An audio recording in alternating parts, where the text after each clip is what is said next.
America அறிவித்துள்ள பரஸ்பர வரி விதிப்பை எதிர்கொள்வதில் பயனர்களுக்கு சுமையாய் போய் முடியும் எந்தவொரு நிதிக் கொள்கை மாற்றத்தையும் அரசாங்கம் நிறுத்தி வைக்க வேண்டும். நாடாளுமன்ற எதிர்க்கட்சித் தலைவர் டத்தோஸ்ரீ அம்சா ஜைனுடீன் அவ்வாறு வலியுறுத்தியுள்ளார். இவ்வாண்டு மத்தியில் ரான் 95 பெட்ரோலுக்கான மானியங்களை அகற்றுவதும் அவற்றில் அடங்கும் என அவர் குறிப்பிட்டார். அதோடு மின்சார கட்டண உயர்வையும் அரசாங்கம் தாமதப்படுத்த வேண்டும். முடிந்தால் 30 போயிங் விமானங்களை கொள்முதல் செய்வதையும் மடானி அரசு ஒத்திவைக்க வேண்டும் என லாருட் நாடாளுமன்ற உறுப்பினருமான அவர் கேட்டுக் கொண்டார்.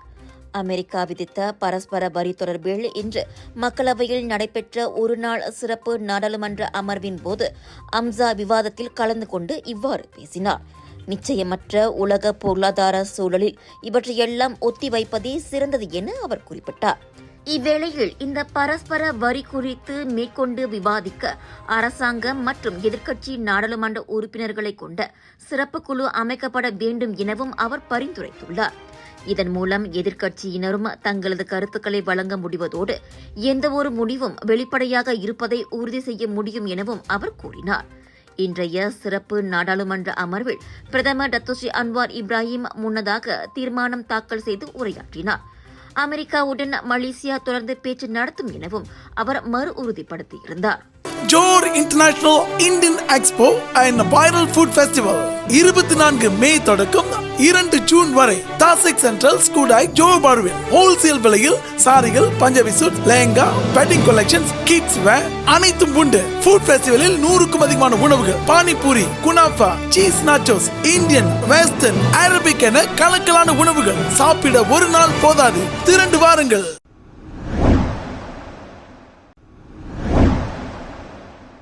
படப்பிடிப்புகளுக்கு எப்போதும் தாமதமாக வருவதாக திரையுலகில் சிறு கரும்புள்ளியுடன் வலம் வரும் நடிகர் சிம்பு அதற்கு விளக்கம் கூறப்போய் மீண்டும் சர்ச்சையில் சிக்கியுள்ளார். நடிகர் கமலஹாசனுடன் சிம்பு நடித்துள்ள டக் லைஃப் படத்தின் விளம்பர நிகழ்வில் அவர் பேசியது தற்போது பேசுபொருளாகியிருக்கிறது. முதலில் இயக்குனர் சரியான நேரத்திற்கு படப்பிடிப்பு தளத்திற்கு வர வேண்டும். வந்து சரியான நேரத்தில் படப்பிடிப்பை தொடங்க வேண்டும். அதை விடுத்து வந்த இடத்தில் இதை மாற்றலாமா அதை மாற்றலாமா என யோசிக்க கூடாது. இதனால் மற்றவர்களுக்கும் நேரம் வீணாகிறது என சிம்பு கூறியிருக்கின்றார். நான் ஏன் மணி சார் படத்துக்கு ஒரு நாள் கூட லேட்டாக நான் போனதே கிடையாது. நான் மணி சார் வர்றதுக்கு முன்னாடி சம்டைம்ஸ் நான் போயிருக்கேன். அதுக்கு ரீசன் என்னன்னா, நம்ம ஒரு ஆக்டர், ஒரு படம் ஒரு ப்ரொடியூசரையோ ஒரு டைரக்டரையோ நம்பி நம்ம நடிக்க போகிறோம் அப்படின்னு சொன்னால் சொன்ன டைமில் ஃபஸ்ட்டு படத்தை எடுக்கணும். ஃபஸ்ட்டு ஒரு டைரக்டர் டைமுக்கு வரணும். வந்தால் தான் மற்ற ஆக்டர்ஸ் கரெக்டாக வருவாங்க. அதே மாதிரி ஒரு கதையை சொல்கிறோம் அப்படின்னு சொன்னால் அங்கே ஸ்பாட்டுக்கு இதை இப்படி எடுக்கலாமா, அப்படி எடுக்கலாமா, இப்படி பண்ணியிருக்கலாமா, அப்படி பண்ணியிருக்கலாமான்லாம் பண்ண மாட்டாரு. வந்தாருன்னா அவருக்கு தெரியும் என்ன எடுக்கணும். இதனிடையே இயக்குனர் மணிரத்னத்தை கண்டால் மட்டும் பயமோ என சிலர் கூறுவதையும் அவர் மறுத்து பேசினார். மணிரத்னம் யாருடைய நேரத்தையும் வீணடிக்க மாட்டார். அவர் போன்று எனக்கு இயக்குநர்கள் கிடைத்திருந்தால் நான் இன்னும் நிறைய படங்களில் நடித்திருப்பேன். என் ரசிகர்களும் சந்தோஷம் அடைந்திருப்பார்கள் என சிம்பு கூறியிருக்கின்றார். அவரின் பேச்சு இயக்குநர்கள் மீதான நேரடி தாக்குதலா என சர்ச்சை எழுந்திருக்கிறது. GM Indians பெருமையுடன் வழங்கும் கிளாங் வேலி international Indian expo and viral food festival 7 to 12 மே வரை ஏயோன் மால், புக்கிட் ராஜா, கிளாங், ஸ்லாங்கோரி ஃபுட் ஃபெஸ்டிவலில் 100க்கும் அதிகமான உணவுகளை ருசிக்க 80% டிஸ்கவுண்ட்ஸோடு பிக் சேல். கடந்த ஆண்டு நாட்டில் சாலை விபத்துகளில் அதிகம் சிக்கிய வாகனங்களாக புரோடுவா மைவியும் யமஹா 135LC மோட்டார் சைக்கிளும் விளங்குகின்றன. விபத்துகளில் அதிகம் சிக்கும் முதல் 10 கார்களின் பட்டியலில் கிங் ஆஃப் மலேசியா என்றழைக்கப்படும் மைவி கார்களே மீண்டும் முதலிடம் வகிக்கின்றன. காப்புறுதி பாதுகாப்பு தொழில்துறையின் புள்ளி விவரப்படி புரோடுவா மைவி கார்களை உட்படுத்தி 24,628 காப்புறுதி கோரிக்கைகள் சமர்ப்பிக்கப்பட்டன. அதற்கு அடுத்த நிலையில் 16,159 கோரிக்கைகளுடன் புரோத்தோன் சாகாவும் 13,388 கோரிக்கைகளுடன் ஹோண்டா சிட்டி கார்களும் உள்ளன. இவ்வேளையில் விபத்துகளில் அடிக்கடி சிக்கும் மோட்டார் சைக்கிள் ரகங்களில் சுமார் 3,000 காப்புறுதி கோரிக்கைகளுடன் யமஹா 135LC முதலிடம் வகிக்கிறது. 2,154 கோரிக்கைகளுடன் யமஹா Y15ZR அடுத்த இடத்தில் இருக்கிறது. 2024 மோட்டார் சைக்கிள்கள் சம்பந்தப்பட்ட சாலை விபத்துகளில் இந்த 2 ரகங்கள் மட்டுமே 30 விழுக்காட்டை உட்படுத்தியுள்ளது குறிப்பிடத்தக்கது. டாக்டர் அப்பாராவ் சன்னாசையின் த ரப்பர் எஸ்டேட் பாய், பால்வெட்டியின் மகன், பல்கலைக்கழக விரிவுரையாளரான சுயசரிதை. இவரின் மகள் டாக்டர் நிஷாந்தி அப்பாராவ் கைவண்ணத்தில் உருவான டிவினிட்டி இன் டைவர்சிட்டி, 108 இந்து தெய்வங்களின் சுருக்க கதை. தந்தை மகள் படித்திருக்கும் இந்த சிறப்புமிகு நூல்களை உடனே வாங்கி படியுங்கள்.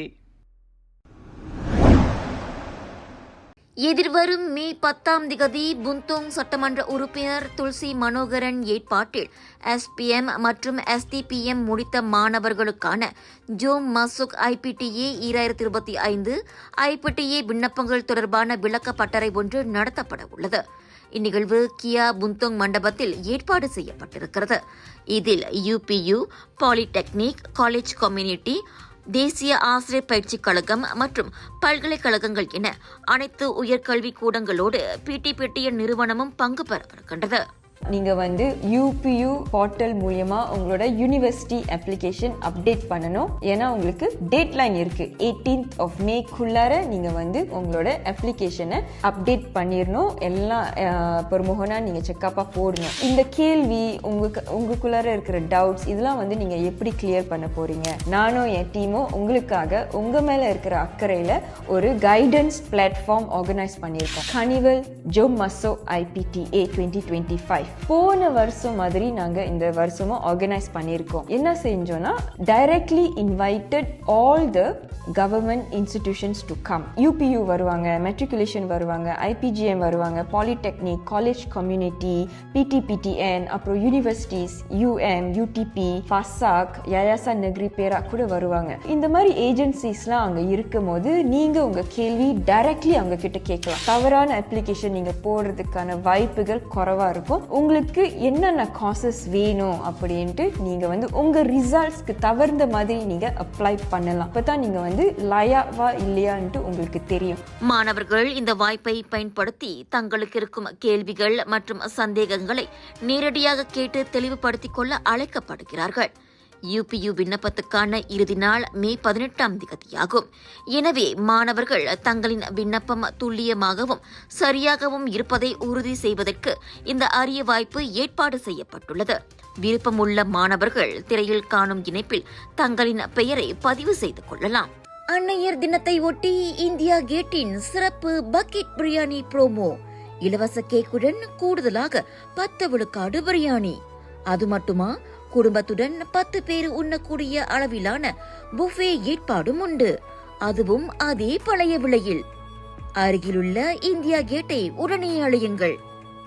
இவ்வருட அன்னையர் தினத்தை இந்தியா கேட்டுடன் மகிழ்வோடு கொண்டாடுவோம்.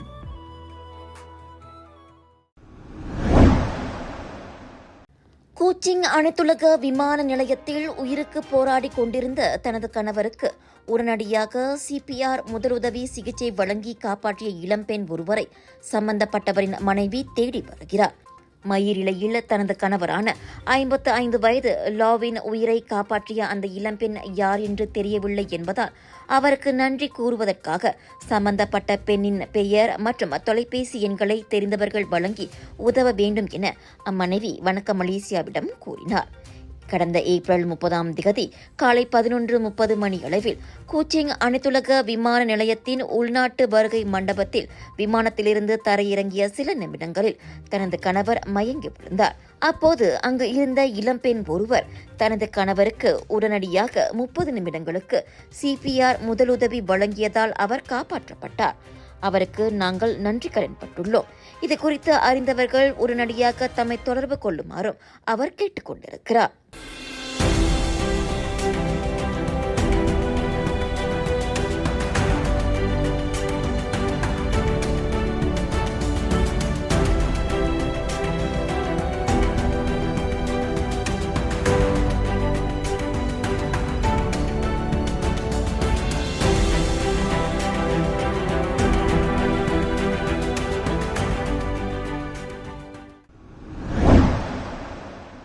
சிறை கம்பிகளுக்கு பின்னால் உள்ள வாழ்க்கை கல்வி பயில 3 கைதிகளுக்கு ஒரு தடையாக அமையவில்லை.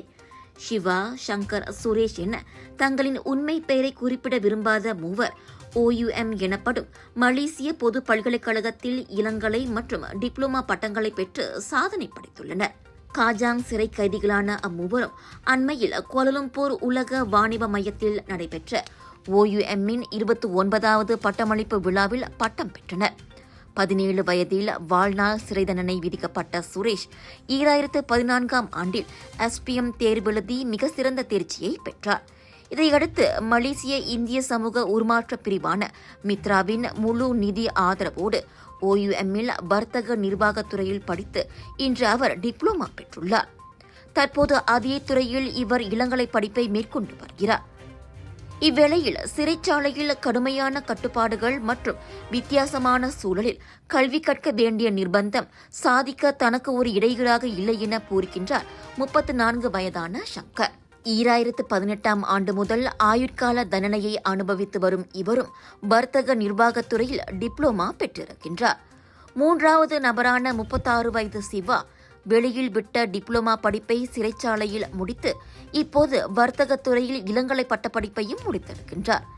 சிறைச்சாலைக்கு வந்த பிறகு இங்கும் படிக்க வாய்ப்பிருப்பதை அறிந்தேன். குடும்பத்தாரும் ஊக்குவித்தனர். இன்று பட்டதாரியாக நிற்கிறேன் என நெகிழ்ச்சியுடன் கூறுகிறார் சிவா. 2010 18 ஆண்டுகால சிறை தண்டனையை அனுபவித்து வரும் இவர் அடுத்து முதுகலை பட்டப்படிப்பையும் தொடருகிறார். முந்தைய தவறுகளால் வாடி போகாமல் கல்வியில் சாதித்துள்ள இம்மூவரும் நம் அனைவருக்கும் ஒரு எடுத்துக்காட்டே. இந்த சாதனை இந்த மூவரின் வாழ்க்கையில் ஒரு திருப்பு முனையாக அமைய நாமும் வாழ்த்துவோம். மலேசியா எந்த ஓர் இனத்திற்கும் பிரத்யேக சொந்தமல்ல, மாறாக அனைத்து குடிமக்களுக்கும் உரித்தானதென மலேசிய சீனர் சங்கமான MCA கூறியிருக்கிறது. இப்போதும் அப்படித்தான், இனி எப்போதும் அப்படித்தான் என இனம் மற்றும் மதங்களுக்கிடையிலான உறவு தொடர்பான MCA குழுவின் துணைத் தலைவர் ரோஜர் யாப் கூறியிருக்கின்றார்.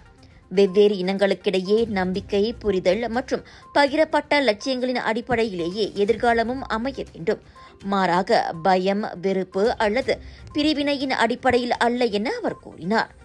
எனவே வெறுப்பு அரசியலை நிராகரித்து பகுத்தறிவு, ஒற்றுமை மற்றும் உண்மையான மலேசிய பண்புகளை உறுதியாக பற்றிக் கொள்ளுமாறு அனைத்து மலேசியர்கள், குறிப்பாக இளைய தலைமுறையினருக்கு அவர் அழைப்பு விடுத்துள்ளார்.